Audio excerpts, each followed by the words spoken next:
Bonjour à toutes et à tous les gars, j'espère que vous allez tous très bien. Aujourd'hui on se retrouve pour une toute nouvelle vidéo de nouveau sur les graphiques. Donc aujourd'hui on fait notre vidéo daily comme d'habitude. J'espère vraiment que la vidéo de hier un petit peu plus spéciale en face time sur les stablecoins vous a plu. En tout cas si vous ne l'avez pas vu, je vous invite vraiment à aller la voir. Donc les gars, aujourd'hui on a un marché vraiment dans le vert. On a eu le Bitcoin qui a pump. Donc je me suis fait SL sur le trade que je vous avais montré samedi. Donc on a eu un gros pump, une grosse recherche des liquidations au nord. Et du coup par conséquent on en accumule encore plus au sud. Donc lorsqu'on va se retourner, clairement ça risque d'aller très très vite. Donc comme vous pouvez le voir, on a encore le Solana qui pump assez bien. Vraiment le Solana c'est celui qui performe le plus en général dès qu'il y a un pump. Puis voilà, on a l'Ethereum qui pump un petit peu, 2 fois moins quand même que le Bitcoin qui prend plus 3%. On a 6% pour le BCH.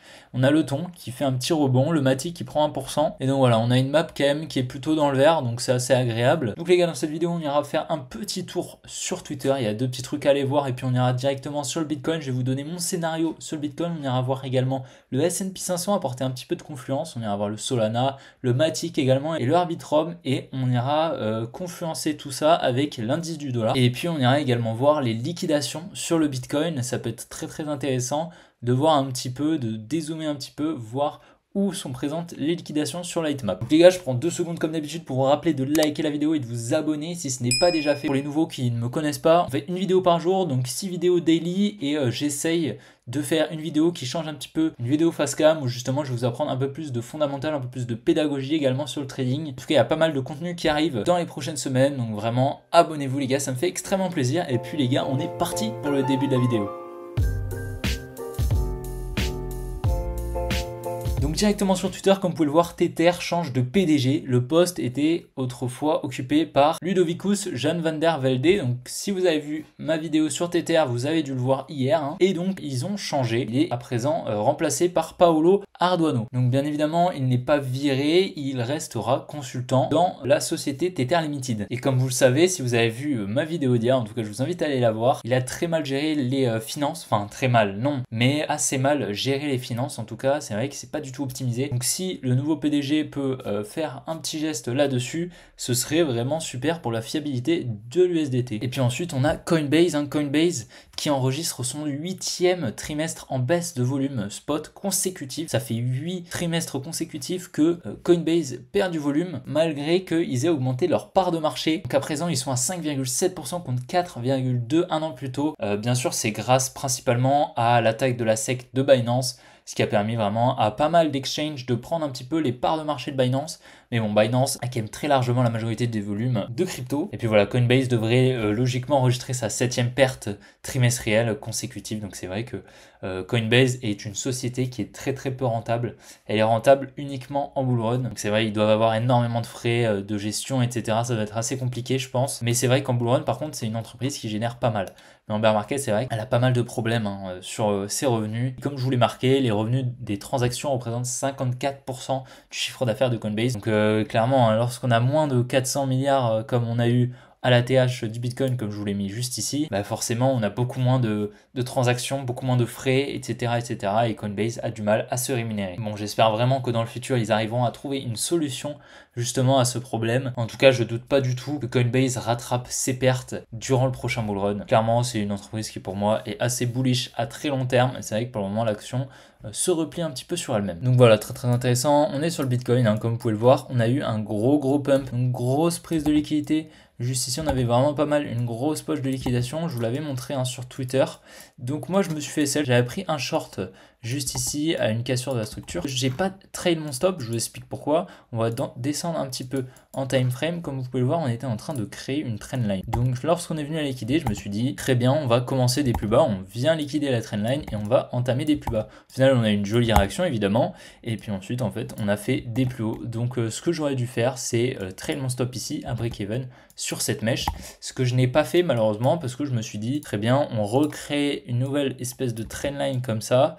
On va venir liquider puis repartir. Et on a eu une réaction comme vous pouvez le voir. Et au final, voilà, c'est pas du tout ce qu'on a eu. On est vraiment reparti au nord. Donc écoutez, je me suis fait stop loss, c'est pas très grave. Ça me fait moins R sur ma track record, mais comme vous pouvez le voir, on n'était pas venu chercher la cassure de la structure juste ici. Donc on avait une structure bullish jusqu'à là. Pour le moment, on était totalement bullish. C'était ce lot qui avait permis la cassure de la structure ici. Et on n'était pas venu passer baissier Donc c'est vrai que si on était venu chercher donc ce lot, ça m'aurait confirmé qu'on entamait une structure baissière et je me serais très clairement très rapidement protégé. C'était un trade quand même assez confluent, mais c'est vrai qu'en termes de management, j'aurais pu mieux faire et me mettre à break-even. Mais bon, on avait quand même forecast assez bien cette supply où on a eu une jolie réaction quand même et une jolie accumulation pour refaire des plus hauts. À présent voilà, hein, comme vous le voyez, on est sur du 5 minutes, on est en train de créer un espèce de support ici. Parce que si on regarde en 1 minute, donc là on a notre automatic rally, hein, notre Bank Climax automatic rally, et là on aura une espèce de distribution. Donc ce qui est tout à fait possible, hein, c'est qu'on entame des plus bas et qu'en fait ici ce serait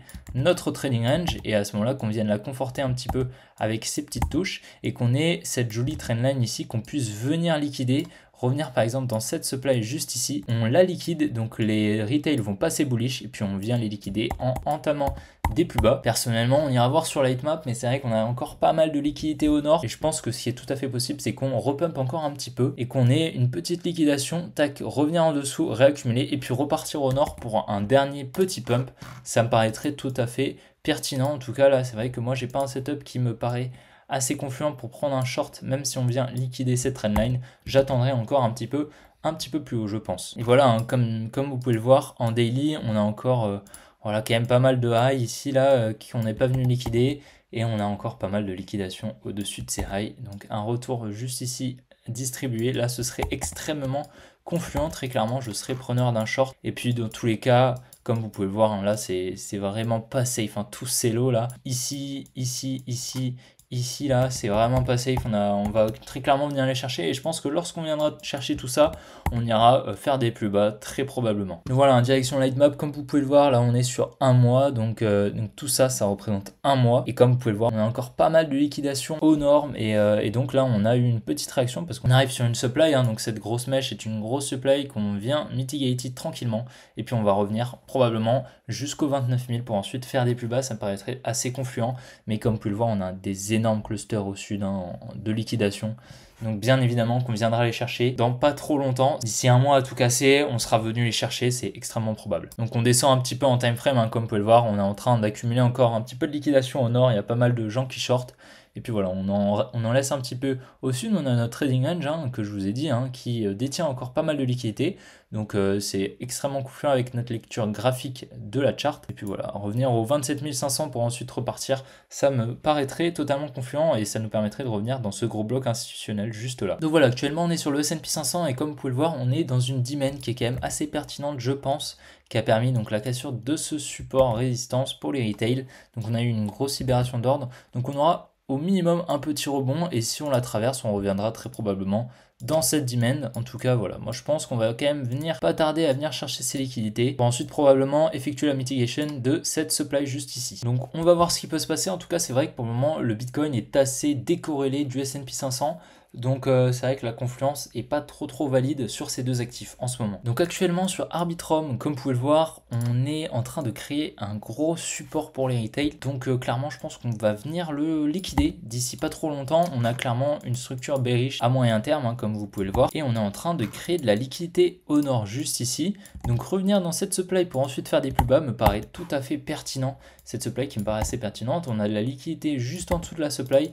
Donc honnêtement, venir la chercher pour ensuite redescendre, ça me paraîtrait tout à fait pertinent. Ou alors on pourra revenir peut-être dans une supply par ici, là. Voilà, dans cette supply, si on la traverse, ce sera probablement une supply intéressante pour chercher des shorts. Et donc voilà, actuellement on est sur le Solana, donc comme vous pouvez le voir, on avait forecast cette dimen pour effectuer la mitigation, donc, et ensuite repartir faire des plus hauts, et au final c'est ce qu'on a eu, hein. Comme vous pouvez le voir, j'attendais une plus jolie accumulation que celle-ci, qui était vraiment pas très jolie, mais au final, regardez, on est venu créer un espèce de support avec ce lot ici, et celui-ci qu'on est venu ensuite parfaitement liquider, ce qui nous a permis de faire des plus hauts. Honnêtement, je trouve que c'est vraiment assez confluent de venir chercher des plus hauts. En tout cas, moi, vous le savez, j'attends un Solana autour des 27 $, hein, pour revenir dans cette supply pour ensuite faire des plus bas. Je pense que ça me paraîtrait tout à fait pertinent et ça nous permettrait d'obtenir des prix magnifiques sur le Solana. Et je pense clairement qu'on va pouvoir catch du Solana entre 10 et 14 $. Ça me paraîtrait tout à fait pertinent. Et voilà, donc au final, notre analyse ne s'est pas tant invalidé que ça, bien que je n'ai pas pris de trade parce que pour moi ça n'apportait pas assez de confluence, mais honnêtement l'analyse était quand même assez fondée et cette dimen était pour moi la plus pertinente. On a bien réalisé notre retournement et je pense à présent on va venir casser ce high. Moi il est clairement pas protégé Et voilà, en tout cas, on a créé une jolie structure haussière comme ceci. Donc on est actuellement sur le Matic. Donc comme vous pouvez le voir, on a eu une accumulation. C'est pas une accumulation extrêmement confluente étant donné qu'on est venu liquider ici là avec cette mèche. Si on n'avait pas eu cette mèche, ça aurait été extrêmement confluent. Malheureusement, c'est pas ce qu'on a fait. Par contre, on est quand même venu conforter ce niveau de liquidité qu'on est actuellement venu liquider. Donc c'est normal qu'on ait une réaction normmal et on libère énormément d'ordre. Actuellement, je pense qu'un retour dans cette dizaine me paraît tout à fait pertinent. Donc je vous ai mis ce petit Fibo qui représente tout simplement les 50% de la structure. Donc lorsque le mouvement de retracement vient en dessous des 50%, on peut définir une structure valide à partir du moment où on viendra casser ce high. Donc on a ce lot qui me paraît protégé, celui-ci me paraît protégé également, mais c'est vrai que je préfère être safe et me dire que c'est ce lot qui est protégé, mais cette dizaine me paraît pertinent. Je pense pas qu'on va venir casser ce lot. Donc c'est dans ce mouvement qu'on a injecté les ordres pour venir casser la structure, et c'est pour ça que ce lot est très probablement protégé tout de même. Donc en tout cas voilà, comme vous pouvez le voir, tous ces lots là ici en lower time frame ne sont pas safe, donc on viendra très probablement venir les chercher pour faire des plus hauts. En tout cas je pense que cette supply est assez intéressante pour avoir au moins un petit rebond et on passera probablement au dessus, ça m'étonnerait pas du tout. Et voilà, donc on est actuellement sur le DXY, donc l'indice du dollar. Comme vous pouvez le voir, on est donc venu liquider ce gros niveau de liquidité. On a notre analyse sur l'indice du dollar qui s'exécute parfaitement. Vous vous souvenez, on était ici, je vous avais dit qu'on allait probablement liquider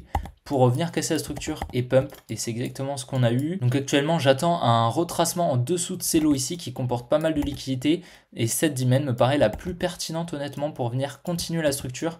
Donc une petite baisse du DXY pour ensuite pump me paraît tout à fait pertinent. En tout cas, je suis totalement bullish sur l'indice du dollar et je pense qu'on va continuer cette baisse à partir de cette dizaine qui paraît pour moi la plus pertinente, et tous ces lots là pour moi ne sont pas safe, on va venir les liquider. Et donc voilà les gars, j'espère vraiment que la vidéo vous aura plu. Je vous invite à la liker, à vous abonner si ce n'est pas déjà fait, et bien sûr si vous souhaitez que j'analyse des cryptos spécifiques, n'hésitez surtout pas à me le dire en commentaire. En tout cas, on se retrouve comme d'habitude demain pour une prochaine vidéo, et si vous n'avez pas vu la vidéo sur les stablecoins, je vous invite à aller la voir directement sur ma chaîne YouTube. Et donc les gars, je vous souhaite une bonne après-midi. Allez, ciao les gars.